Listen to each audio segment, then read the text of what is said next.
Here are male redwings feeding together in Florida, where they go for the winter. There is not a single female in this flock.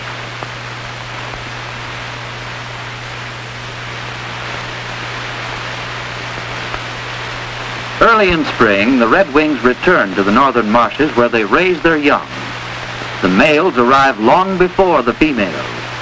These flocks are a familiar sight during March and early April in most of the northern states and Canada.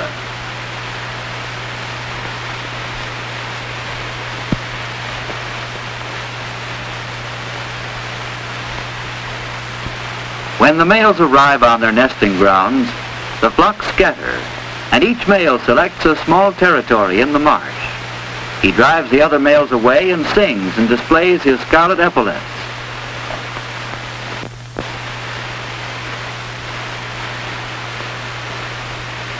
When the females arrive 2 or 3 weeks later, each decides which territory or which male she wants for the summer.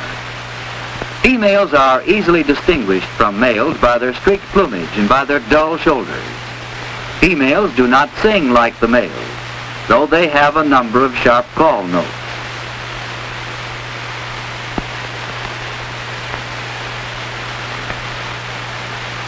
Soon the male is displaying his gaudy shoulders and gleefully singing gurgly-o, gurgle-ee to attract the female.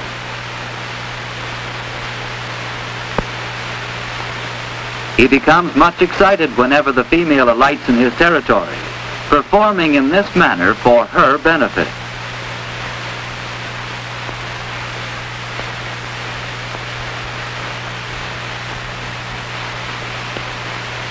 In due time, the female accepts the male's territory, and it is then her job to build the nest while he continues to sing and guard the territory.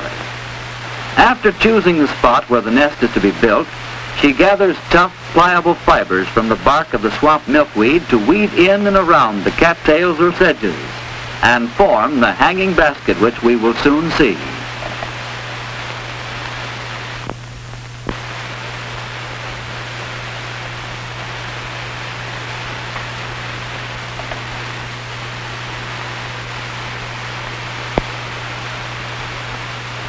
Whenever the male sings, the female quivers her wings or gives some other response as an outward expression of her inner excitement. Indeed, it has been shown that among some birds the pulse rate of the female takes a sudden jump each time the male sings. So perhaps the redwing's heart flutters with her wings.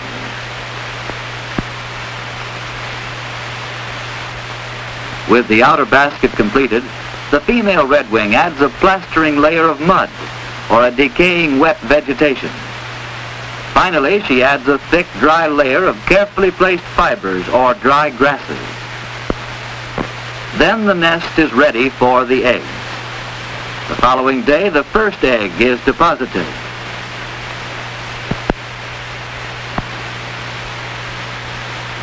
And each day at about the same time, another egg is laid until the normal clutch of 4 has been completed.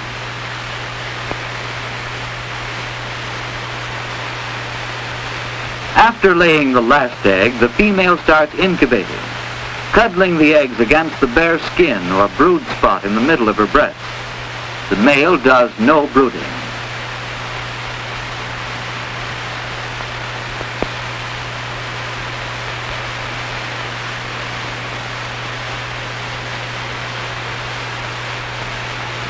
After 11 days of incubation, the eggs hatch, usually all on the same day, though one egg is sometimes delayed until the following day.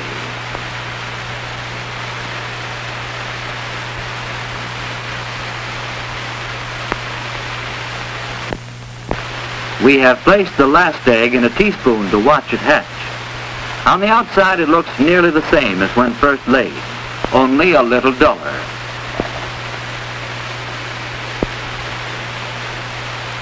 On the inside, however, great changes have been taking place, for the albumin and yolk have been transformed into a baby bird, which now, by twisting and turning, and with the help of its tiny egg tooth, is able to cut the shell apart and come out into the big world. At first, its natal down is wet and stringy. Its eyes are not open, and its actions are not well organized.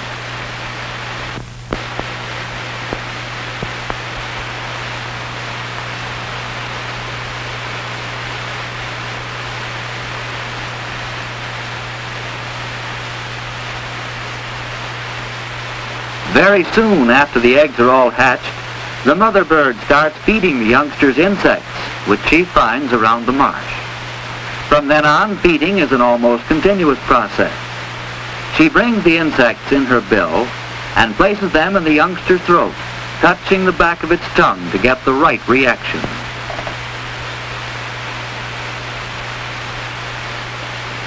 If the food is not immediately swallowed, it is a sign the youngster has had enough. So she takes the food out of its mouth and gives it to the next one. She does not feed the little ones in regular rotation, but instead feeds the hungriest one first. That is the one with the longest neck and the widest mouth.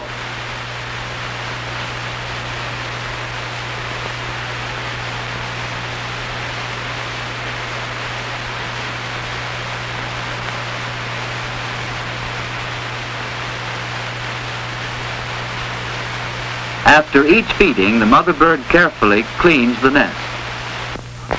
On the first day, the baby redwing barely half fills the bowl of a teaspoon. Its eyes have not yet opened, and its natal down forms a halo, but does not conceal its otherwise bare pink skin.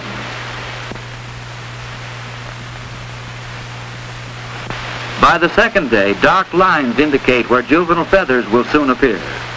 The little fellow is not quite doubled in size.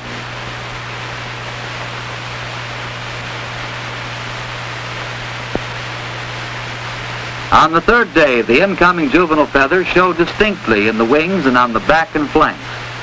The eyes are not yet open.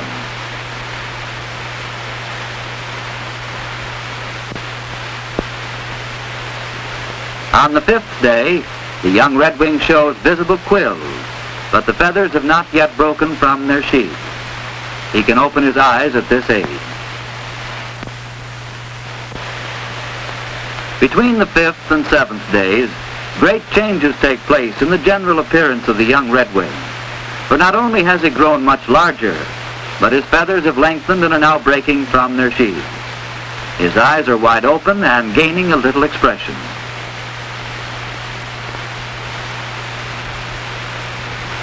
By the ninth day, the feathers have spread out to cover most of him, but his face and the middle of his breast are still bare. He has now nearly outgrown the teaspoon. His juvenile plumage shows he will resemble his mother rather than his father.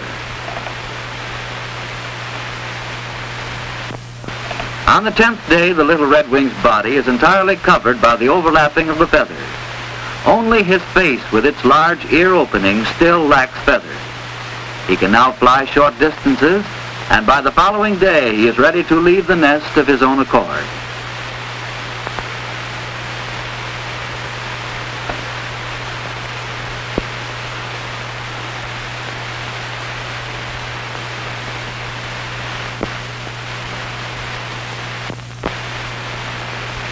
It is now fall, and the young redwings are able to shift for themselves. Gradually they gather into large flocks, roosting together in the marsh and stopping at upland fields to feed. During late summer, the morning and evening flights of blackbirds fill the landscape in parts of our country near the larger marshes, where they sometimes gather by the tens of thousands. In some places they are joined in their roosts by birds called starlings and grackles. These flights continue until October or even November, for these birds are always arriving from farther north, and others leaving for the south. Before the snow flies, however, all have left the northern states and are once more divided into flocks of males and flocks of females in the rich feeding grounds near warm southern waters.